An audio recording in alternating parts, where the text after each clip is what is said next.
Os Estados Unidos após a crise de 1929.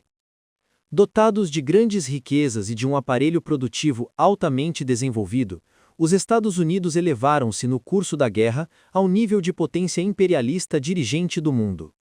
Eles assumiram este papel dirigente, no entanto, em uma época em que o capitalismo encontrava-se já em seu declínio e em que os conflitos entre as grandes potências não paravam de se acentuar. O imperialismo norte-americano não pode estender mais, nem sequer manter sua posição atual no mundo, sem fazer um grande corte na parte do poder mundial, atualmente entre as mãos de outras potências imperialistas, sem atacar o nível de vida das massas dos Estados Unidos, da América Latina, da Europa e da Ásia, os quais explora direta ou tira proveito indiretamente. De modo que, estendendo seu poder para todo o mundo, o capitalismo dos Estados Unidos introduz em seus próprios fundamentos a instabilidade do sistema capitalista mundial. A economia e a política dos Estados Unidos dependem das crises, das guerras e das revoluções em todas as partes do mundo. A própria dimensão do capitalismo americano e seus recursos, seu relativamente tardio aparecimento na cena mundial, o declínio geral e as perturbações características desta época do capitalismo mundial, combinam-se para assegurar um ritmo rápido à evolução econômica dos Estados Unidos e, consequentemente também, ao desenvolvimento político da burguesia e da classe operária nos Estados Unidos. A crise de 1929-1933 e a evolução ulterior forneceram confirmação abundante do bem fundado desta apreciação. No país mais rico do mundo, a renda total dos trabalhadores da indústria e da agricultura foi literalmente amputada pela metade entre 1929 e 1932. De 2 milhões, o número de desempregados elevou-se a 18 ou 20 milhões. A produção de aço foi reduzida a menos de 20% de sua capacidade. As exportações, que ultrapassavam os 5 bilhões de dólares, mal chegavam a 1,5 bilhão. As importações passaram de 4 bilhões e meio para cerca de 1 bilhão. Depois de 4.600 falências bancárias em 3 anos, todos os bancos do país fecharam seus guichês em março de 1933, no apogeu da crise financeira. O papel do regime de Roosevelt consistiu em salvar temporariamente o capitalismo. Em função deste objetivo, ele abandona completamente e sem tentativa de dissimulação o tradicional laissez-faire, doutrina dos Estados Unidos e em particular do próprio democrata Roosevelt, do mesmo modo que o instrumento particular aos Estados Unidos, os direitos do Estado. Ele utilizou os recursos financeiros do Estado para socorrer as empresas bancárias e comerciais, e fez votar leis que restringirão a concorrência, permitirão a alta de preços, etc. Vale dizer, favorecerão o capitalismo de monopólio. Ao mesmo tempo, a administração Roosevelt, ainda que nem todos os capitalistas tenham se dado conta, serve efetivamente os interesses capitalistas ao manter o descontentamento das massas trabalhadoras urbanas e rurais nos laços de uma política que consiste parcialmente em pequenas concessões frequentemente ilusórias e principalmente em promessas demagógicas. Deste modo, por exemplo, terminou por entrar em vigor um sistema de aposentadoria e seguro-desemprego sob o controle do governo, mas a uma taxa ridiculamente baixa. O empregador tem a possibilidade de fazer recair os custos sobre os consumidores, vale dizer, os trabalhadores e os sindicatos não têm nenhuma parte na administração do sistema. Formalmente, o direito dos operários a se organizar é reconhecido e o governo cultiva a amizade dos dirigentes sindicais. No atual momento, os movimentos de greve são quebrados de modo sutil pelos mediadores codificados do governo ou brutalmente pelos gangsters privados, a polícia ou milícia, sem protesto efetivo da parte desta administração liberal. Deste modo, a vitalidade e os recursos do capitalismo americano, oportunamente auxiliados pelo Estado democrático, momentaneamente ficaram aliviados da crise, na medida em que a produção elevou-se notavelmente acima do nível de 1932, que se pode novamente realizar os lucros em certos ramos, etc. Isso, no entanto, não quer dizer, mesmo para o possante capitalismo americano, que a crise esteja resolvida, no sentido em que foram as crises do passado, ou seja, por um novo ciclo de expansão, no curso do qual as condições de vida dos trabalhadores elevam-se igualmente. Todos os fatos indicam, no presente, que a crise é permanente, ainda que momentaneamente menos aguda. A renda agrícola, que era de 15,5 bilhões de dólares em 1920, caiu para cerca de 5 bilhões em 1932. Ele elevou-se novamente, de modo notável, no ano passado, a 8 bilhões apenas, ou seja, 40% abaixo do nível de 1920. A produção de objetos de consumo quase igualou em 1929 o nível de 1929. Mas o volume dos materiais de construção foi inferior à metade daquele de 1929 e a indústria dos meios de produção ligeiramente superior somente de modo geral. Esta retificação deve-se em grande medida aos gastos governamentais, mais do que a uma verdadeira retomada, capitalista, da indústria privada, como se pode deduzir do fato de que os novos investimentos, que se elevavam em 1929 a 16 bilhões de dólares, caíram em 1933 a menos de 1 bilhão, e não atingiram no ano passado mais a cifra de 1,5 bilhão. A racionalização progrediu durante a recessão. Em consequência, o crescimento da produção não teve um efeito proporcional sobre o desemprego. O número de desempregados continua de 10 a 12 milhões e não diminuiu de modo apreciável no ano passado. O número de pessoas socorridas elevou-se de 22 a 25 milhões entre 1935 e 1936. Eis uma ilustração viva do modo como o capitalista lança sobre os ombros dos trabalhadores os custos do ajuste, bem como o da crise.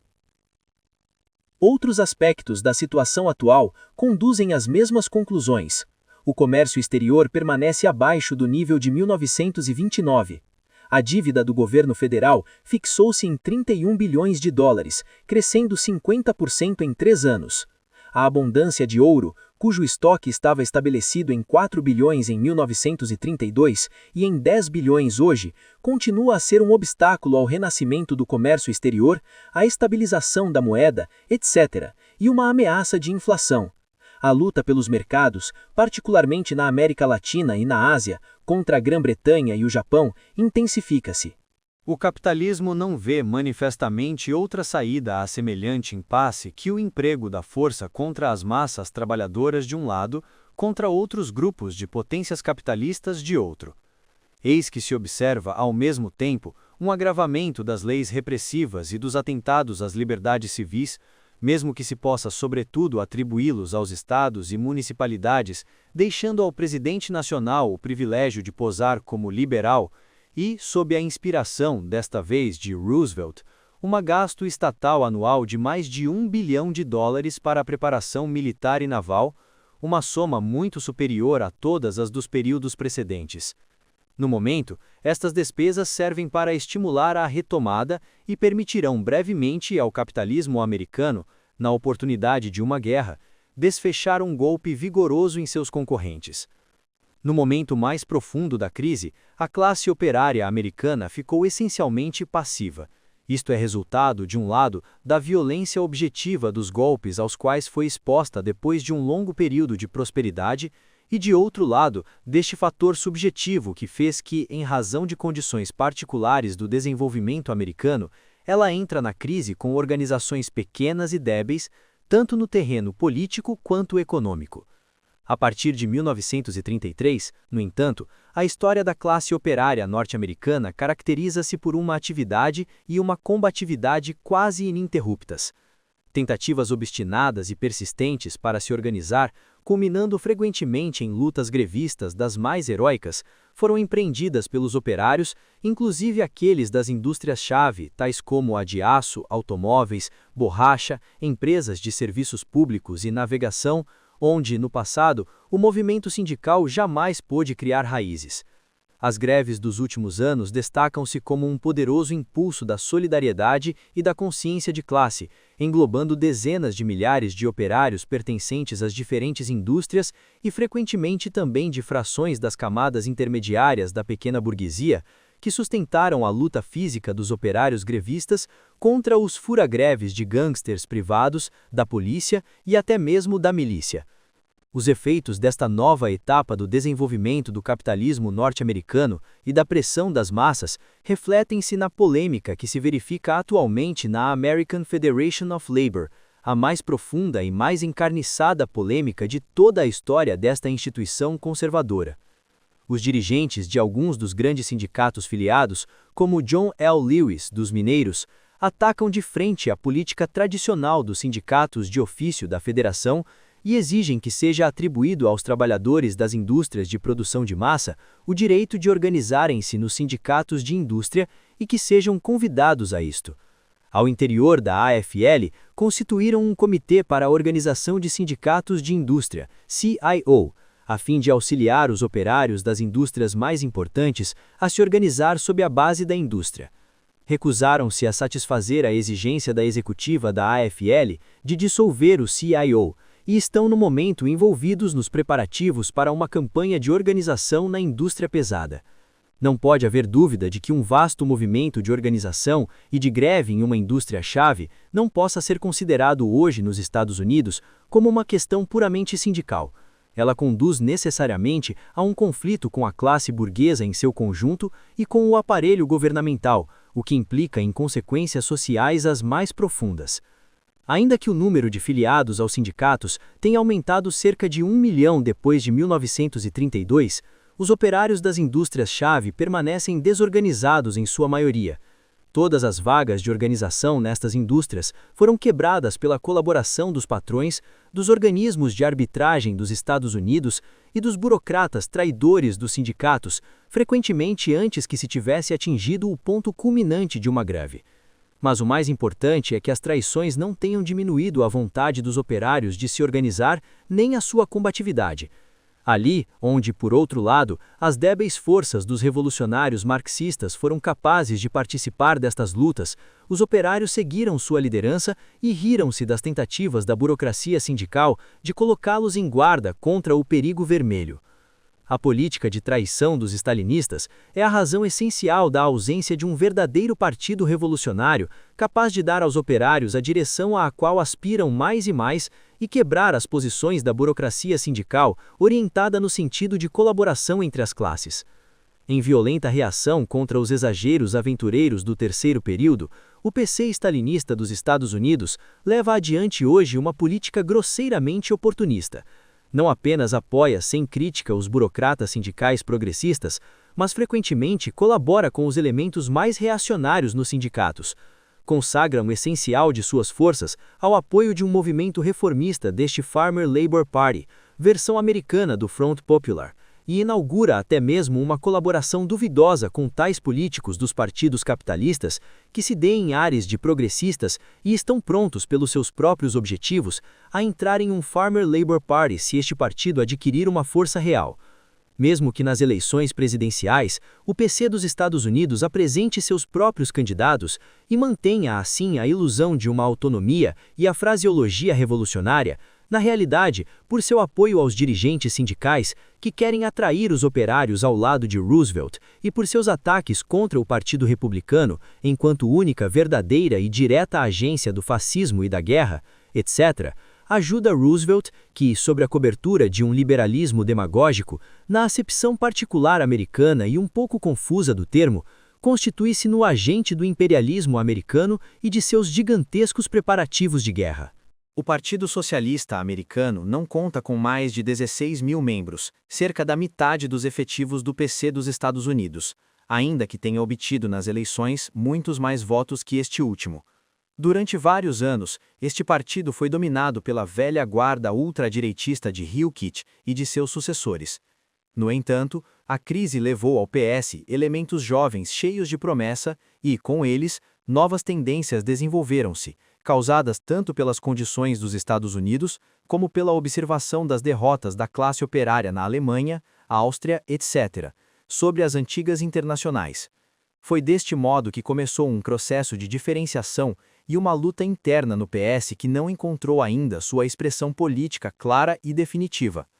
Não obstante, a seção mais corrompida da velha guarda, Nova York, praticamente separou-se da organização nacional desde setembro de 1935 e foi definitivamente excluída no Congresso do Partido do mês de maio de 1936.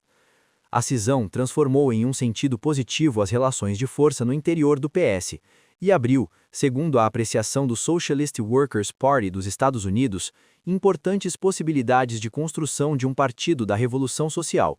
Do mesmo modo, a relação de forças no interior do PS foi ainda sensivelmente modificada pelo recente ingresso de várias centenas de internacionalistas revolucionários do Workers' Party e das juventudes espartaquistas no PS e nas juventudes socialistas.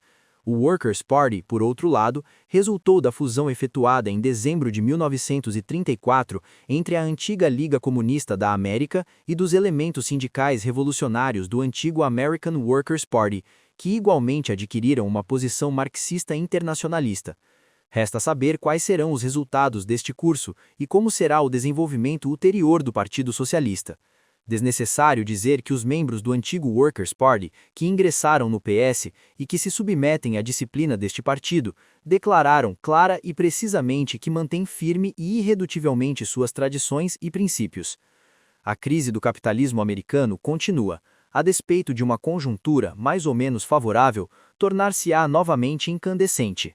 Ao mesmo tempo, as lutas das vítimas do imperialismo americano, das massas subjugadas dos Estados Unidos, da América Latina e de outros países, tornam-se mais e mais intensas. A tarefa mais importante e urgente consiste em perseguir com uma energia de ferro a obra já iniciada de unificação dos elementos de vanguarda em um partido revolucionário forte e disciplinado da Quarta Internacional, e de construir este partido sob a fundação de granito do internacionalismo marxista-leninista, único capaz de concentrar as lutas das massas e conduzi-las à vitória. Quando esta tarefa for realizada, pode-se prever que a jovem e vigorosa classe operária americana, que provou com frequência sua vontade e capacidade de luta audaciosa e corajosa, marchará rapidamente para a tomada do poder e contribuirá inteiramente ao estabelecimento do socialismo mundial.